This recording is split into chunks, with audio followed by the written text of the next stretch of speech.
안녕하세요, 팀스입니다. 오늘은 유행하는 캐대언의 더피와 서씨 굿즈 만들기 영상을 가져와 봤습니다. 같이 시청하면서 작업하는 방식을 더 깊게 들여다보며 저희 팁도 알려드리도록 하겠습니다.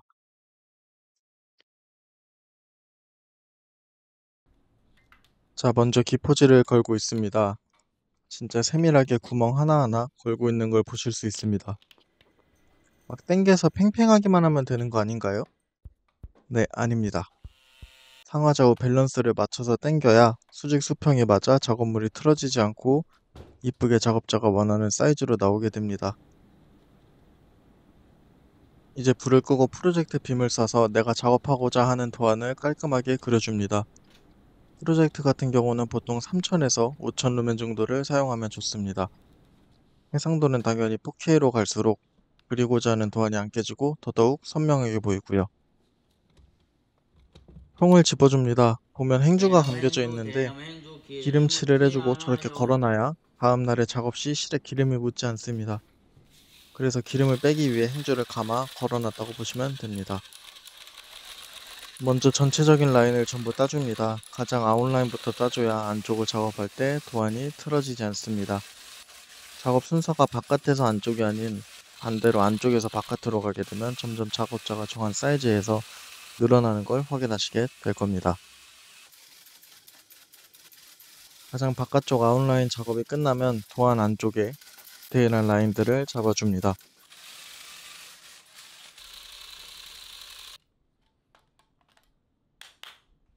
이제 카빙조가 투입됩니다.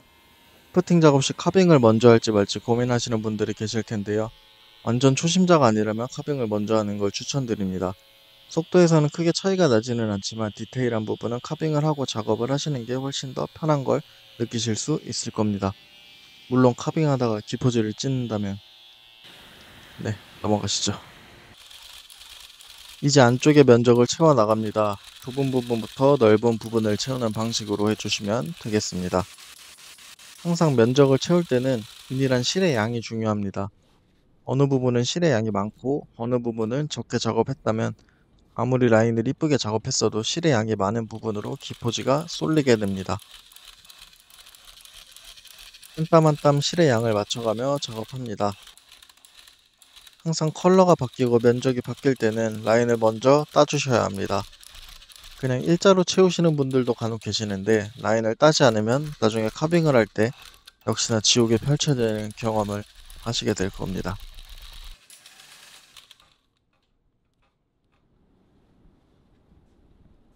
이제 서씨가 마무리되었으니 덮티를 작업을 하러 가보도록 하겠습니다. 눈썹을 이쁘게 따주면 되겠습니다.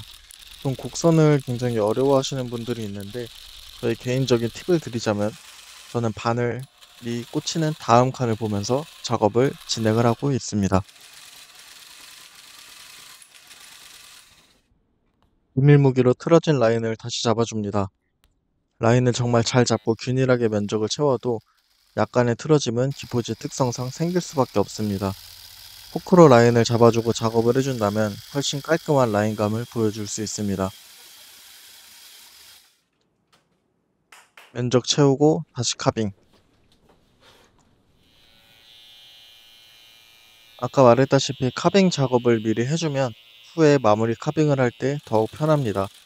그래서 저는 무조건 작업하면서 카빙을 진행을 하면서 동시에 해주는 편이긴 합니다.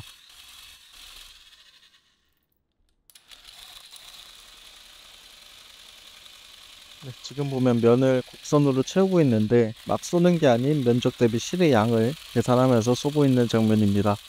퍼퍼팅을 하면서 제일 중요한 건 물론 라인 따는 거, 카빙하는 거 다 중요하지만 면적을 채우는 게 제일 중요하다고 생각합니다. 실의 양도 중요하지만 전체적으로 균일한 양의 실이 분포되는 게 제일 중요하다는 생각이 듭니다. 큰 면적의 경우는 그냥 일자로 이쁘게 채워주시면 됩니다. 작업을 하면서 계속 앞을 확인하시는 분들이 계시는데 처음 하시는 분들은 한 5줄 정도 쏘고 밀도 확인해 주시면서 작업을 하면 나도 모르는 사이에 스킬이 발전한 자신을 발견할 수 있으실 겁니다. 이제 루프입니다. 굉장히 다루기 까다로운 친구예요.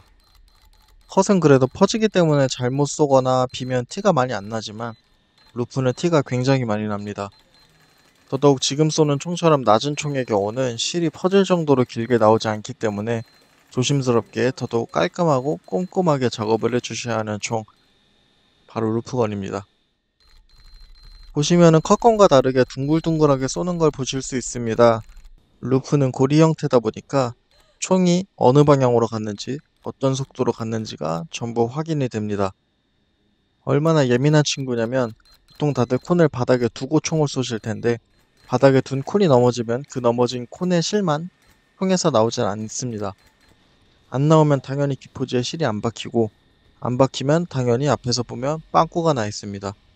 그럼 그 줄은 다시 다 뽑고 다시 싸줘야 하는 불상사가 생기게 됩니다. 넓은 면적은 일자로 그냥 쭉 채워주시면 됩니다. 뒷면이 땀이 균일하거나 되게 일정하게 잘 쌌다면 굳이 앞을 확인하지 않아도 예쁘게 잘 박힌 모습을 보실 수 있을 겁니다.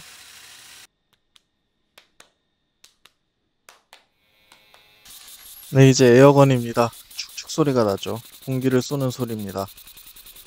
키를 잘라주고 잘라준 만큼 공기를 쏴 앞으로 길게 뽑아줍니다. 길게 쏠 거면 몬스터건을 쏘면 되지 않느냐? 에어건은 무려 7cm까지 작업이 가능합니다. 그에 반해 몬스터건은 4.5cm가 한계죠. 작업도 몬스터건보다는 에어건이 튀지 않아서 훨씬 더 편하게 작업을 할 수가 있습니다.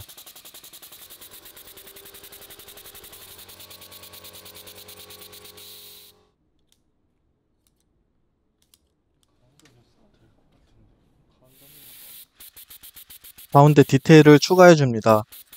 저렇게 사이사이 에어건을 쏠 때 실이 자꾸 뒤로 뱉는 경험을 해보신 적 있으신가요?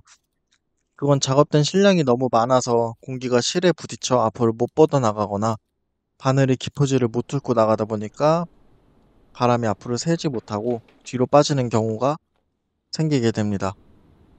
이제 실을 고정하기 위한 라텍스 작업을 해준 후 러그가 말리지 않기 위한 백천 작업을 같이 해주게 됩니다.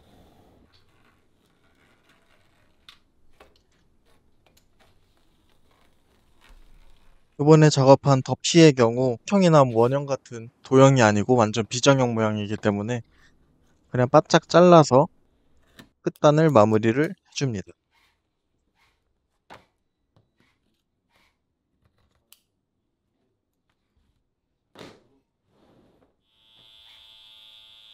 이제 전체적인 평을 잡아주고 카빙 작업이 시작됩니다. 디테일한 부분은 재단 가위로 조금씩 모양을 잡아가고 전체적으로는 전동 가위로 잡아주면서 카빙을 해나갑니다. 아까부터 계속 말했다시피 총을 쏠 때 미리 한쪽 카빙을 해두면 라인 잡은 곳을 편하게 찾을 수 있기 때문에 저는 미리미리 카빙을 해나가면서 작업을 하는 편입니다. 전동 가위의 경우는 굉장히 일반 가위보다는 실이 많이 날아가기 때문에 조금 더 신중하게 라인을 잘 확인을 하면서 작업을 해주시면 훨씬 더 편하게 카빙을 하실 수 있을 겁니다. 그리고 항상 손 조심하시고요. 저는 카빙은 단순한 마무리가 아니라고 생각을 합니다. 섬유의 결을 다듬고 빛과 그림자에 따라 바뀌는 이 조각 모양들을 보면서 러그를 평면에서 입체로 조금 더 끌어올리는 조각의 기술이라고 저는 생각을 합니다. 가위 끝이 지나간 자리는 결이 살아나고 그 결이 모여서 러그는 하나의 구조물이 된다라고 생각을 하면서 카빙을 하고 있습니다.